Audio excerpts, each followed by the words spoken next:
Direct secondary रेंजिंगच्या स्टुडंटसाठी seat matrix explain करून सांगून देतो एकदा. बघा, सीट मॅट्रिक्स म्हणजे काय, त्या कॉलेजमध्ये किती कॅप सीट्स अवेलेबल आहे, त्या cap seats as per category और ॲज पर कॅन्डिडेट टाईप कशा डिवाईड करण्यात आलेल्या आहे, आणि कॅन्डिडेट टाईपमध्ये मग PWD, orphan, EWS, TFWS student आले, कॅटेगरीमध्ये open, SC, NT, OBC, SCBC category झाले, त्याच्यामध्ये पण सब डिवाईड होते जनरल आणि लेवल.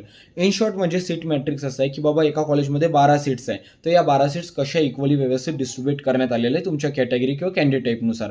तर त्याचा जास्त ॲनालिसिस करून डोक्यावर ताण नाही घ्यायचा, कारण तुम्हाला दिसणार अरे OBCची तर फक्त इथं 2च सीट्स अवेलेबल आहे किंवा माझ्या कॅटेगरीची तर इथं 1च सीट्स अवेलेबल आहे. एवढा जास्त विचार करू नका, कारण सीट टाईप हा कन्वर्ट पण होत राहतो. आता तुम्ही बघितलं असेल भरपूरदा पॉलीच्या ॲडमिशनच्या वेळेस पण तुमची कॅटेगरी होती NTD, पण तुमचं सीट टाईप होता जनरल ओपन. सो जास्त ताण घेऊ नका. मोर ॲनालिसिस लीड्स टू पॅरालिसिस. तुमचा जो state level general merit numbers आहे किंवा मेरिट नंबर आहे आणि पर्सेंटेज आहे, SI बेसिसवर तुमच्या ऑप्शन फॉर्मची लिस्ट बनवा. Wish you all the best.